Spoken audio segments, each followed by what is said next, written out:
Right, back again. One of the five F's that Connor's picked is fishing. Right, I've been fishing obviously since before he was born. I used to go up my Alfella years and years ago. But what I want to know is where you started fishing, what type of fishing was it, and what do you remember? Well, the first memory I've got of fishing was taking a treble through the face for a lugworm on your boat, the answer that was on the Mersey before it sank. We took a lad who used to live in our coast, Tom. We took him fishing. It was his first ever time. And we were on the Mersey. I think we were fishing for cod, middle of winter, absolutely freezing. I must have been 8. Possibly, 7 or 8. Yeah. And we were teaching Tom how to cast, and we loaded them up, got a load of fresh lug on and stuff like that, and he's limped back. And he's like, be careful, make sure you go that way, because he's that way. No, does he? No. Straight through, hooked through the lip, and nearly sent me over with it. And I'm there with a fresh lugworm hanging out my face, crying like my eyes out because I was only a kid. And I got down, nearly blew me over the board. Overboard, yeah, and like that pair of pliers, I know my face. That was my earliest memory of fishing, and somehow I still fell in love with it. That was on a boat called the Answer. That was a 30-foot wooden boat that I had on the Mersey. Me and my mate bought it in. Years before that, I had a 16-foot fishing boat, little dory. Yeah, little dory with a little mech on the back. I remember that. I remember driving the dory with Ian on the back on the rubber ring. On the rubber ring, yeah. Well, we were off the coast of Anglesey. There was me, mate of mine called Jimmy, and Andy, all of us managers at the time with the martial art club called GKR, but that's another story. Anyway, we're out, and I said to Andy, you take the helm, you drive the boat, head straight out, avoid the rocks, and we're going that way, and then we're going to go around to the right type of thing. He went, yeah, no worries. I went in the cabin to get the rods out, and as I went in, Jimmy went in to get a butty or whatever. We hit a wave, and I fell over, and again, a lovely big hook about that big went right through me thigh. So I went, you get off your knobheads, and Jimmy went, what's the matter? And as we hit another wave, he fell on top of me. So as he fell on me, the hook went deeper in my leg. So we're screaming at each other. Soft lads on the steering wheel giving it on them. He couldn't hear us over the noise of the engine. He just thought we were laughing because we'd fell over. And it was about 10 minutes bouncing across the sea with this hook. So by the time we actually stopped and I tried to get it out, it had literally gone in. And you can't pull a fishing hook out. Anyone who's been fishing knows you can't because of what they call the barb. So the only way to get it out was to cut the eye off, get a pair of pliers, poke it through and twist it round and then pull it back out the other way. That was the only way we could get it sorted. But we'll tell you more about that later on. We'll try and find some photos for you of the owl fishing boats and what we've got now. So getting a call on the phone that we're recording on because we haven't figured out how to use the cameras yet. I'd probably my missus going, you better get home and have your tea, but it's going in the dog. But we'll tell you all about those daft things. We've had a few boats over the years. We've got a couple of boats now. But again, how many boats have we got now between us? Including the dinghies? Yeah, about 5. 4. 4 and a windsurfer. And a windsurfer, yeah. No, it's a windsurfer. I just seen it when buying that. There's a windsurfer going brings cheap. me one night, can I lend the van? Yeah, well, why? I'll tell you later.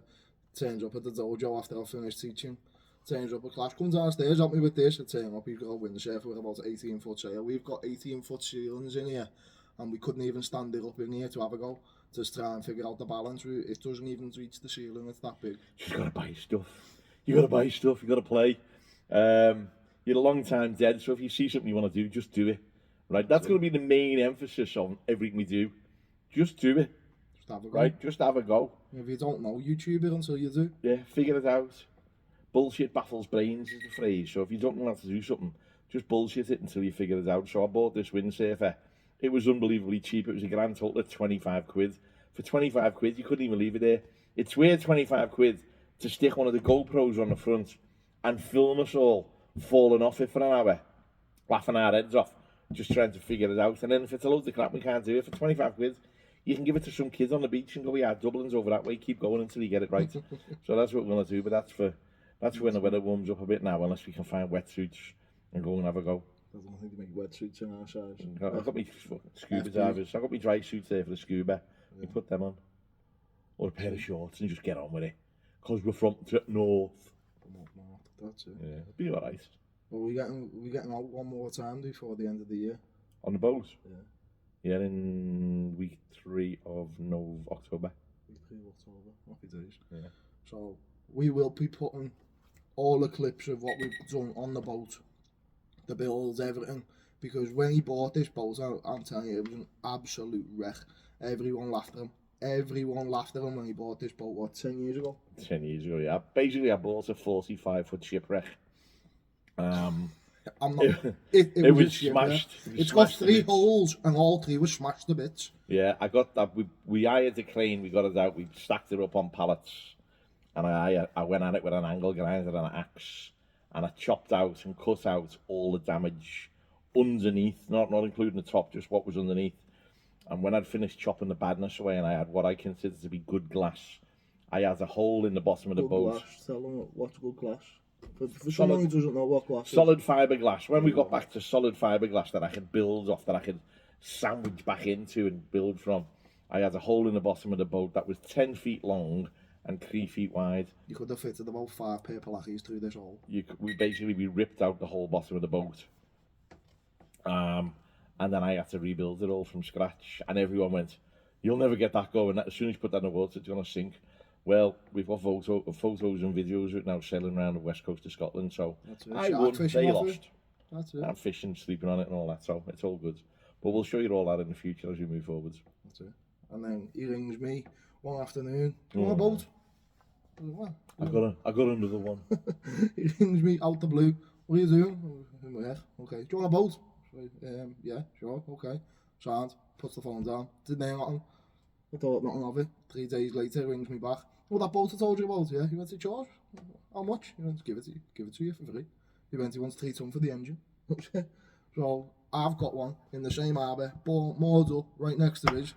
And it took you 8 years to get yours ready to go in the water. Yeah. It took me 8 hours.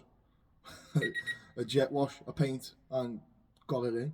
We were quite lucky. We managed to go 3 ways on the crane. Yeah. Got it in cheap. And we had our first sea test the other day, and I nearly cut my finger off because I got my finger caught in the engine.